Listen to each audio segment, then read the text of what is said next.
చిన్న ప్రార్థన చేసుకుందాం.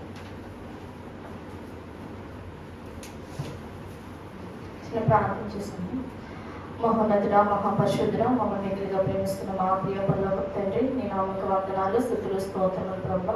తండ్రి దేవ, గడిచిన దినములని కాచి కాపాడి ఇదిగో నాయన ఈ శ్రమకాల ధ్యానాల్లో ప్రభా నాయన నిన్ను గూర్చిన సువార్తను తండ్రి ఇదిగో నైనా మేమందరం ప్రకటించడానికి నాయన ఇదిగో నా తండ్రి నువ్వు మా కొరకు చేసిన సిలువ యాగాన్ని తండ్రి ఇదిగో నా తండ్రి మరొకసారి మేము గుర్తెరిగి ఇదిగో నా తండ్రి నీ సిలువ నీడలో ప్రభా మేము అందరము ప్రభా నైనా మా రక్షణ వస్త్రాన్ని ఏనాటి కానాటికి ప్రభా నైనా ఎప్పుడు సరి చేసుకుంటూ తండ్రి నేను పరిశుద్ధపరచుకుంటూ ఇదిగోనైనా ఆత్మీయంగా తండ్రి నీ ఆహారం ముగించడానికి మాకు ఇచ్చిన కృపను బట్టి నీకే వందనాలు.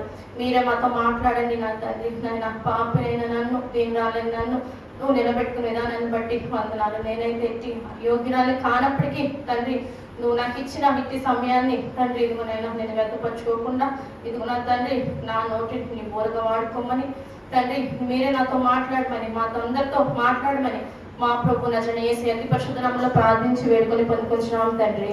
ఆమేన్. ప్రైజ్ లార్డ్ అందరికీ.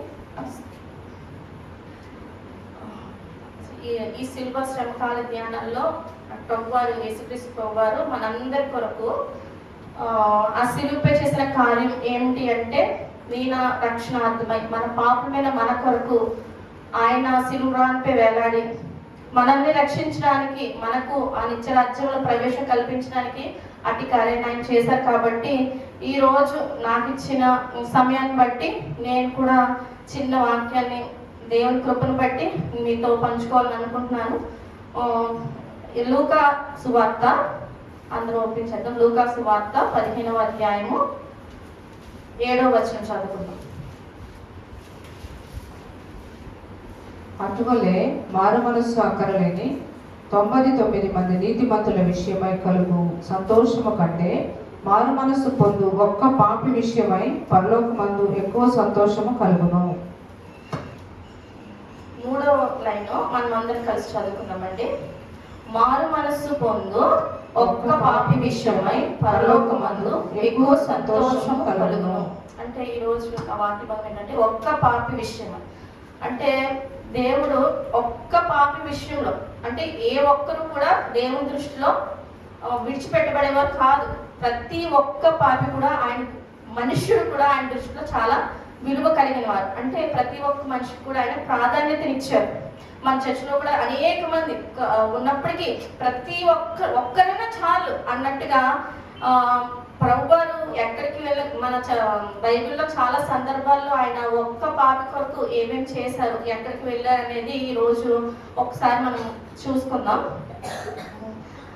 మార్కు సువార్త 1వ అధ్యాయము 5వ అధ్యాయము 1 నుంచి 5 వచనాలు చదువుకుందామండి.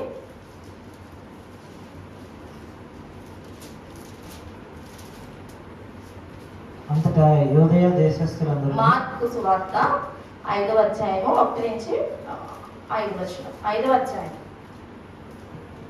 వారు సముద్రమునకు అద్దరినున్న గెరాసేనుల దేశమునకు వచ్చిరి. ఆయన దోణి దిగగానే అపవిత్రాత్మ పట్టిన వాడొకడు సమాధులలో నుండి వచ్చి ఆయనకు ఎదురుపడిన. వారు సమాధులలో వాసం చేసిన వాడు సంకెళ్లతోనైనను ఎవడనూ వారిని బంధింపలేకపోయినో పలుమారు వారి కాళ్లకును చేతులకును సంకెళ్ళు వేసి బంధించినను వాడు ఆ చేతి సంకెళ్ళు తెంపి కాలి సంకెళ్లను తుత్తునిలుగా చేసిన గనుక ఎవడనూ వారిని సాధుపరచలేకపోయినో వాడు ఎల్లప్పుడూ రాత్రి మగళ్ళు సమాధులలోను కొండలలోనూ కేకలు వేయచ్చు తను తాను రాళ్లతో గాయపరచుకొనుచు ఉండెను. అంటే వాడు ఆ సముద్రమునకు అద్దరున్న గెరాసేనుల దేశమునకు వచ్చింది. ఎవరు వచ్చారంటే యేసు ప్రభువారు ఆ ముందు అధ్యాయంలో చూస్తే లాస్ట్లో ఆ దినమే సాయంకాలం అయినప్పుడు ఆయన అద్దరికి పోదామని వారితో చెప్పగా అంటే అక్కడ యేసుప్రభు వారు పరిచయం చేసిన తర్వాత అక్కడ వాక్యం బోధించిన తర్వాత వారు ఏమనుకున్నారంటే యేసుప్రభు వారు వారి శిష్యులకు చెప్తున్నారు మనము అద్దరికి వెళ్ళంటే సముద్ర తీరం నుంచి అద్దరికి వెళ్ళి అక్కడికి వెళదామని చెప్పారు. తర్వాత వాళ్ళు దోణికి వచ్చారు. ఆ దోణికి వచ్చినప్పుడు కూడా సముద్రంలో అలలు ఎక్కువగా రావడం, తర్వాత యేసుప్రభు వారు లేపడం, వారు యేసుప్రభు వారు నిశ్శబ్దమే ఊరుకుండమని చెప్పడం ఇవన్నీ జరుగుతాయి. ఆ తర్వాత ఏమైందంటే వారు ఆ సముద్రములకు అద్దరినున్న గెరాసేనుల దేశమునకు వచ్చారు. దేనికోసం వచ్చారు? ఆయన దోణి దిగగానే అపవిత్రాత్మ పట్టినవాడు ఒక్కడు సమాధుల నుండి వచ్చి, ఒక్కడు ఎవరంటే అపవిత్రాత్మ పట్టినవాడు. ఆయన ఎలా ఉన్నాడంటే సమాధులలో వాసము చేసేవాడు. అంటే అపవిత్రాత్మ పట్టినవాడు ఎలా ఉంటాడంటే చాలా బలం కలిగి ఉంటాడు. వాడు ఎక్కడ ఉన్నాడంటే సమాధుల్లో వాసం చేసేవాడు. సంకెళ్లతోనైనను ఎవడనో వాడిని బంధింపలేకపోయాను. అంటే అంత బలం కలిగి ఉన్నాడు. పలుమారు వాడి కాళ్ళకు చేతులకు సంకెళ్ళు వేసి బంధించినను వాడు ఆ సంకెళ్ళు తెంపి కాళ్ళ సంఖ్యలను తుత్తునీలుగా చేశాను. తుత్తునీలు అంటే ఎన్నిసార్లు వేసినా సరే దాన్ని ఎరగొట్టేసుకుంటున్నాడు. అంత బలం కలిగి ఉన్నాడు. ఎవ్వరూ కూడా వాడిని సాధు చేయలేకపోతున్నారు. వాడు ఎల్లప్పుడూ ఎలా ఉన్నాడంటే రాత్రి బవళ్ళు సమాధులలో కొండలలోనూ కేకలు వేయచ్చు తను రాళ్లతో గాయపరచు కొలిచి ఉండను. వాడికి అపవిత్రాత్మ పట్టింది కాబట్టి వాడికి ఏం తెలియడం లేదు. వాడు ఏం చేస్తున్నాడంటే రాత్రి పగళ్ళు కూడా అరుచుకుంటూ కొండల్లో తిరుగుతూ ఎలా ఉన్నాడంటే వాడి గాయపరుచుకుంటూ ఉన్నాడు. అది అలా గాయపరుచుకుంటూ వాడిని అలా వదిలేస్తే వాడు ఏదో రోజు చనిపోతాడు. కానీ దేవుడు ఏం కాదు, యేసు ప్రభువు వారు ఏం చేశారంటే ఆ ఒక్కడి కొరకు ఆ సముద్రము అద్దరి నుండి ఇటువైపుకి వచ్చి వచ్చిన వెంటనే ఆయన చూసారంట. ఆయన ఆ స్థితి ఎలా ఉందంటే యేసు ప్రభువు రాకముందు మనం చూసినవన్నీ ఆ అపవిత్రాత్మ కలిగిన మనుష్యుడు ఏ విధంగా ఉన్నాడో ఆ స్థితి చూసాం. తర్వాత అప్పుడు 6వ వచనంలో ఏముంది? వాడు దూరం నుంచి యేసును చూసి పరిగెత్తుకుని వచ్చి ఆయనకు నమస్కారం చేసి, యేసు, సర్వోన్నతుడైన దేవుని కుమారుడా, నాతో నీకేమి, నన్ను బాధపరచుకోమని దేవుడి పేరట నీకు ఆనబెట్టుచున్నానని బిగ్గరగా కేకలు వేశాను. ఎందుకనగా ఆయన అపవిత్రాత్మ ఈ మనుషుని విడిచిపోమని వారితో చెప్పాను. యేసుని చూసిన వెంటనే తనే వచ్చి ఏంటి సర్వోన్నతుడా దేవుని కుమారుడా, నాతో నీకేం పని అని అడిగితే దెయ్యములు పట్టింది కాబట్టి ఏంటి ఇంతకు ముందు కూడా చూస్తే ఇలాంటివి ఆయన అన్ని స్వస్థపరిచిన కార్యములు ఉంటాయి. చూసి బిగ్గరగా కేకలు వేస్తుంది, వద్దు నన్ను విడిచిపెట్టకు, దేవుని కుమారుడు నాతో నీకేం పని, నన్ను బాధించుకుము, దేవుని పేరిట నీకు ఆనబెట్టుచున్నాను అంటే ప్రభువారు వచ్చింది ఎందుకంటే అపవిత్రాత్మను పోగొట్టడానికి. పొమ్మని ఆజ్ఞాపించారు, అది పోయింది. ఆ తర్వాత యేసు ప్రభు అతని దగ్గరికి వచ్చిన తర్వాత ఆయన పరిస్థితి ఎలా ఉందో చూద్దాం. ఒకసారి 15వ వచనం చదువుదామండి. ఆయనలో జరిగింది చూడవెళ్ళి యేసునొద్దకు వచ్చి, సేన అను దయ్యములు పట్టిన వాడు బట్టలు ధరించుకొని స్వస్థ చిత్తుడై కూర్చున్నట్టు చూచి భయపడి. అంటే ఇక్కడ ఎలా ఉన్నాడంటే యేసు వద్దకు వచ్చి వాళ్ళందరూ చూసినప్పుడు సేన అను దయ్యములు పట్టినవాడు. సేన అంటే అనేకులు కదా, అంత దయ్యములు పట్టిన వాడిని వాడు చూసేటప్పటికి ఎలా ఉన్నారు జనాలు చూసేటప్పటికి, వాడు చక్కగా బట్టలు ధరించుకొని స్వస్థ చిత్తుడై కూర్చుని ఉండుట చూచి. స్వస్థ చిత్తుడే కూర్చున్నాడు. ఎక్కడ కూర్చున్నాడు అంటే ప్రభు పాదాల చెంత కూర్చున్నాడు. కూర్చుని చూచి వాళ్ళందరూ భయపడి అయిపోయింది. ఆ తర్వాత ఆయన ఏం చేశారంటే 18వ వచనంలో ఆయన దోణి ఎక్కినప్పుడు, అంటే ఆయన పని అయిపోయింది, ఆయన దోణి ఎక్కడానికి వెళ్తున్నప్పుడు ఆయన మరలా వచ్చి ఆ దయ్యములు పట్టువాడు వచ్చి ఏమన్నాడంటే నేను వస్తానని బతిమలాడుకుంటూ కనపడుతుంది. అయితే ఆ తర్వాత ఆయన వద్దు నువ్వు ఇంటికి వెళ్ళిపో అంటే లాస్ట్ 20వ వచనంలో ఏముంటుందంటే యేసు తనకు చేసినవన్నీ దెక్కపొల్లో ప్రకటింపని ఆరంభింపగా ఆ దయ్యములు పట్టినవాడు ఏమయ్యాడంటే స్వస్థ చిత్తుడయ్యాడు. అంటే స్వస్థపడ్డాడు, రక్షింపబడ్డాడు. ఇప్పుడు ఏం జరిగింది? ఆయనలో రక్షణ కార్యం జరిగి ఏం చేశారంటే ఆ దెక్కపొలిలో వాడు ఏం చేస్తే సువార్త చెప్పని ఆరంభించారు. ఇక్కడ రక్షణ పొందిన తర్వాత చేయాల్సిన పని కాబట్టి ఆ తర్వాత మరలా యేసు ప్రభువు ఏం చేశారు అంటే 21వ వచనంలో యేసు మరలా దోణి ఎక్కి అద్దరికి వెళ్ళిపోయారు. అంటే ఇక్కడ మనం ఏం చూసామంటే యేసు ప్రభు వారు ఒక్క పాపిని రక్షించడం కోసం ఆ సముద్రం నుండి అవతల నుంచి ఇక్కడికి వచ్చి ఆయన్ని స్వస్థపరిచి రక్షించి మరలా వెనక్కి వెళ్ళిపోవడం చూసాం. అంటే ఒక్కరి కోసమే ఆయన ఎంతో ప్రయాసపడి అటు నుంచి ఇటు వచ్చి మరలా వెళ్ళిపోతున్నారు. అంటే ఇదే విధంగా మనం కూడా అసలు మన జీవితాల్లో మనము ఏ విధంగా ఉన్నాము, మనం దేవుణ్ణి ఎరగక ముందు ఏ విధంగా ఉన్నాము అనేది ఒకసారి మనం చూద్దాం. కీర్తనలు 38వ అధ్యాయం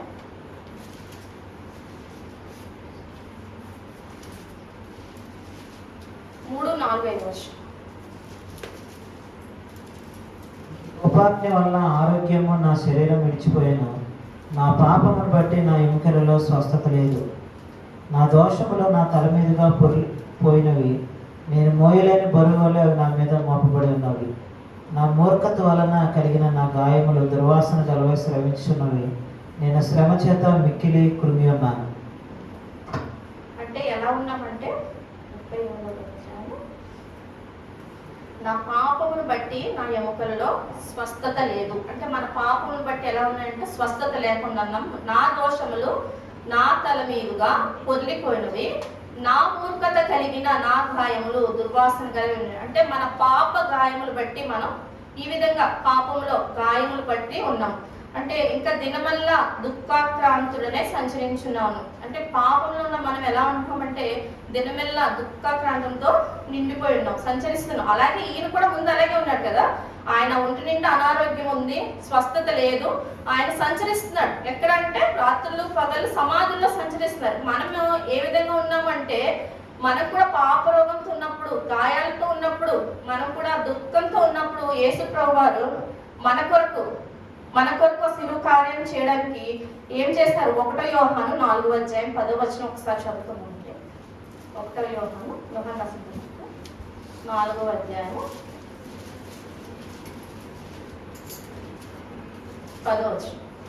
మనము దేవుని ప్రేమించుతామని కాదు, తానే మనలను ప్రేమించి మన పాపములకు ప్రాయశ్చిత్తమై ఉండుటకు తన కుమారుని పంపెను. ఇందులో ప్రేమ ఉన్నది. అంటే మనము దేవుడిని ప్రేమించాం. మనం ఏమి ప్రేమించలేదు ముందు. మనం ఏమి దేవుడి దగ్గర దేవుడే ఇందాక ఆ గెరాసేను దేశానికి ముందు దేవుడే వచ్చాడు. ఎవరి కొరకు?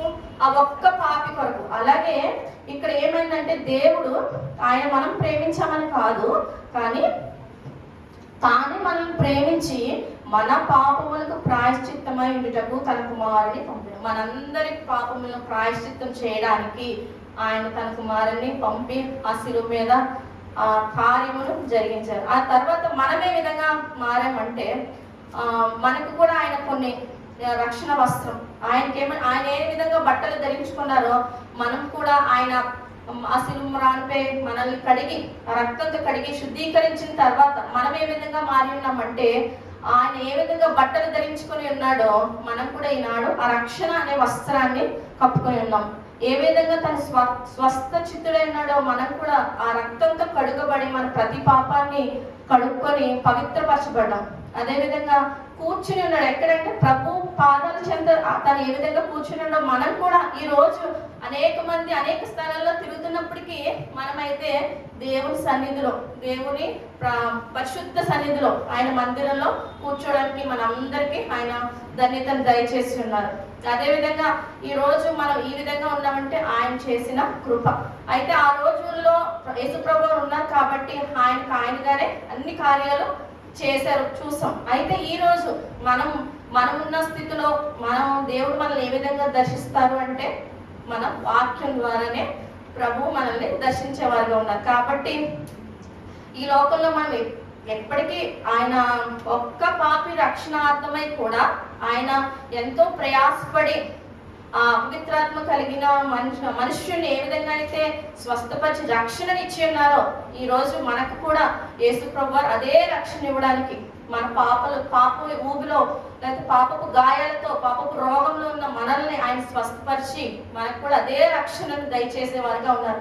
కాబట్టి మనం కూడా ఈ లోకంలో రక్షింపబడి ఆయన చిత్తంలో నమ్మకంగా ఉండి ఆయన రాజ్యంలో మనం కూడా ప్రవేశించగలిగే భాగ్యంలో మనం అందరం ఉండాలి.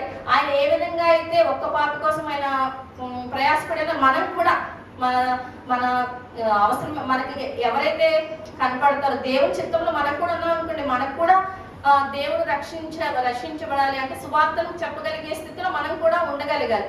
అంటే నేనైతే ఎప్పుడు ఎవరికి సువార్త చెప్పే స్థితిలో లేను, కానీ దేవుడు మాట్లాడుతున్నారు పదే అంటే మనకు కూడా దేవుడు ఆ సమయం ఇచ్చినప్పుడు ఖచ్చితంగా మన జీవితం బట్టి మనం కూడా ఒక సువార్తను చెప్పే వారంగా ఉండాలి. దేవుడు ఎవరైతే ఒక్క పాపిని రక్షించడానికి కూడా ఇష్టపడ్డారో మనం కూడా అదే విధంగా ఈ లోకంలో ఎవరైతే అర్హులుగా ఉన్నారో, ఎవరైతే ఇంకా రక్షణగా రాలేదో వారి కోసం ప్రార్థన చేసి మనం కూడా నమ్మకంగా దేవుని పనిలో ఉండాలని ఈ వాక్యం ద్వారా తెలియజేస్తున్నాం. ఆమేన్.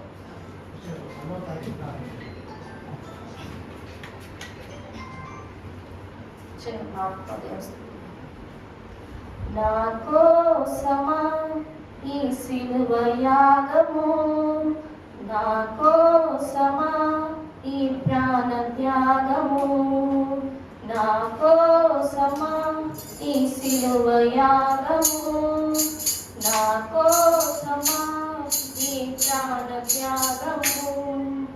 కల్వరిలో శ్రమలు నా కోసమా, కల్వరిలో సిలువ నా కోసమా, కల్వరిలో శ్రమలు నా కోసమా, కల్వరిలో సిలువ నా కోసమా, నా కోసమా ఈ సిలువ యాగము, నా కోసమా ఈ ప్రాణ త్యాగము. నా చేతులు చేసిన పాపానికై, నా పాదాలు నడచిన వంకర త్రోవలకై, నా చేతులు చేసిన పాపానికై, నా పాదాలు నడచిన వంకర త్రోవలకై, నీ చేతులలో నీ పాదాలలో, నీ చేతులలో నీ పాదాలలో మేకులు గుచ్చినారే. యేసయ్యా నాకై సహించావు, యేసయ్యా నాకై భరించావు, యేసయ్యా నాకై సహించావు, యేసయ్యా నాకై భరించావు. నా కోసమా ఈ సిలువ యాగము, నా కోసమా ఈ ప్రాణ త్యాగము. మహోన్నతుడ మహాపరిశుద్ధుడ మమ్మల్ని మిక్కులుగా ప్రేమిస్తున్నా మా ప్రియ పరలోకపు తండ్రి, నీ నామమునకు వందనాలు స్తుతులు స్తోత్రములు ప్రభా. తండ్రి దీనురాలని అయోగ్యురాలని అయినప్పటికీ తండ్రి నువ్వు నిలబెట్టి నువ్వు నాతో మాట్లాడిన వాక్య భాగాన్ని బట్టి వందనాలు ప్రభా. తండ్రి నేను పాపిగా ఉన్నప్పుడు ప్రభా, నా తండ్రి నా నివాసము ప్రభా ఎక్కడెక్కడ ఉన్నదో ప్రభా, కానీ తండ్రి ఇదిగో నా తండ్రి నువ్వు నన్ను రక్షించుకొని ఇదిగో నా తండ్రి నీ సిలువ రక్తం ద్వారా పాపిని నన్ను పరిశుద్ధపరిచావు ప్రభా. అందును బట్టి వందనాలు నాయన. నీ సన్నిధిలో కూర్చుండగలిగే యోగ్యత ఇదిగో నాయన నన్ను మమ్మల్ని అందరినీ ఉంచిన దేవా నీకే వందనాలు, నీకే స్తుతులు స్తోత్రములు తండ్రి. నువ్వు ఒక్క పాపిని కూడా తండ్రి విడిచిపెట్టే స్థానంలో లేవు. నశించిపోయిన వాళ్ళని వెతికి రక్షించుటకు మనుష్య కుమారుడు వచ్చినని నువ్వు సెలవిచ్చినట్టు ప్రభా నాయన మమ్మల్ని రక్షించడానికి నాయన భూమి నుండి తండ్రి దిగి నుండి భూమికి ఎగిన దేవా, పరలోకము నుండి నాయన నీ ప్రియ కుమారుని మా కొరకు పంపిన దేవా, మా కొరకు సిలువ ప్రాణంపై వెలరాడిన దేవా, నా కొరకు వెల చెల్లించిన దేవా, నీ నామమునకు వందనాలు స్తుతులు స్తోత్రములు ప్రభా. నీ సిలువ యాగాన్ని మేము మరవకుండా ప్రభా నువ్వు మా కొరకు చేసిన తండ్రి సిలువ కార్యాన్ని తండ్రి మేము తలంచుకొనుచు నైనా విశ్వాసం ఉంచి ఇదిగో నా తండ్రి నీ నిత్యరాజ్యంలో తండ్రి మేమందరం ప్రవేశించగలిగే కృపలో ఇదిగో నాయన మా సంఘాన్ని అంతటినీ ఉంచండి, నీ కృపను భద్రపరచండి నాయన. విత్తిన వాక్యాన్ని ఎరగట్టి ఫలింపచేయమని నాయన నేను చెప్పే మాటల్లో నా తండ్రి తప్పులుంటే నన్ను క్షమించండి. నీ కృపలో తండ్రి ఇదిగోనైనా మమ్మల్ని అందరినీ భద్రపరచమని నీ చిన్న ప్రార్థన చేయగల యేసు నామములో ప్రార్థించి వేడుకొని పొందుకొంచున్నాము తండ్రి, ఆమేన్.